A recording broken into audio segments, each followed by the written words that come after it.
Hello दोस्तों आपने ये वीडियो ओपन किया तो ज़रूर आप बीएसएनएल से परेशान हो चुके होंगे और आपको उससे छुटकारा पाना होगा। तो आप चाहते होंगे कि मेरा नंबर वही रहे और मैं उसको पोर्ट करा के किसी अदर ऑपरेटर में जाना चाहता हूँ।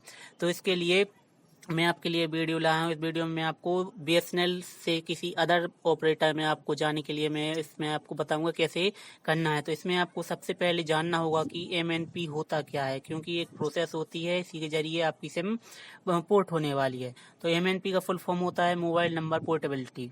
ठीक है, ये एक सर्विस होती है जो आपके नंबर को चेंज किए बिना एक ऑपरेटर से दूसरे ऑपरेटर में शिफ्ट होने के लिए आपको मौका देती है। ठीक है, कुछ डॉक्यूमेंट होना चाहिए। अगर आप एक ऑपरेटर से दूसरे ऑपरेटर में जाना चाहते हैं तो आपको कोई डॉक्यूमेंट की आवश्यकता होगी। जैसे एक तो आपका मोबाइल नंबर होना चाहिए, दूसरा आपकी आईडी प्रूफ, या तो वो आधार कार्ड हो या आपका कुछ भी आईडी प्रूफ या एड्रेस प्रूफ हो।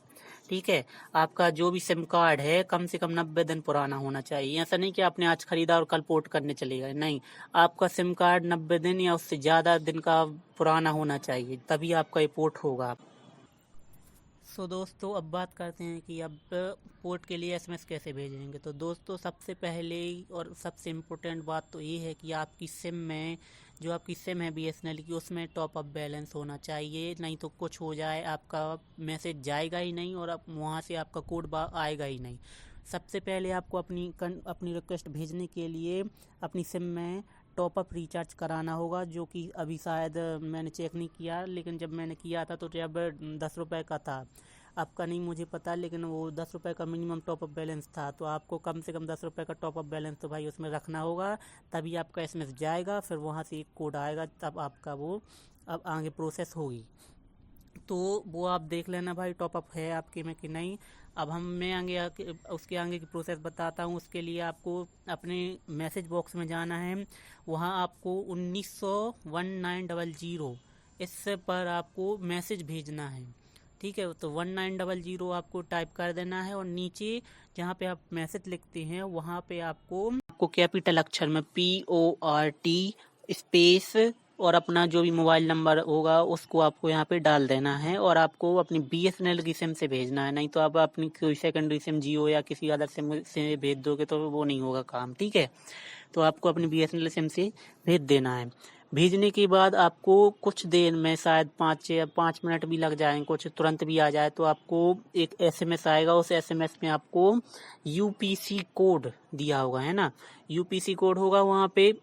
तो उसके नीचे आपको वैलिडिटी दिखेगी, डेट दिखेगी कि ये कब तक रहेगा, इस तारीख तक ये वैलिड रहेगा। मैक्सिमम ये मेरे हिसाब से 5 दिन तक ही रहती है वैलिड। आप 5 दिन के अंदर कभी भी इसको यूज़ कर सकते हैं कोड को। इस कोड को लेकर किसी स्टोर पर जहाँ पर भी पोर्ट का होता है वहाँ पे आप चले जाइए, उस स्टोर वाले को बोलिए भाई हमको पोर्ट कराना है, वो आपसे कोड लेगा, फॉर्म को सबमिट कर देगा। ठीक है, तो अब इसमें जब हम पोर्ट करते हैं तो उस समय हम कुछ बातें रहती हैं। ठीक है, तो जैसे पोर्टिंग जब भी आप करते हैं तो आपका जो नंबर है कुछ समय के लिए वो आपका इनएक्टिव हो जाता है, तो है ना, आपका वो थोड़ी देर के लिए इनएक्टिव हो जाएगा और कुछ समय बाद आपका नया नंबर चालू हो जाएगा। ठीक है, और जो उसमें आपकी जो पहले इसकी सिम होगी, जो इसको आप पोर्ट कर रहे हैं बीएसएनएल से आप किसी अदर में कर रहे हैं, तो आपकी जो बीएसएनएल सिम है ना उसमें कोई बैलेंस नहीं होना चाहिए नुकसान। तो इस तरह आप अपनी सिम को किसी अदर नेटवर्क में पोर्ट करा सकते हैं। तो उम्मीद है कि यह वीडियो आपके लिए अच्छा रहेगा, हेल्पफुल रहेगा। अगर आपको वीडियो पसंद आया हो तो लाइक शेयर सब्सक्राइब जरूर करें।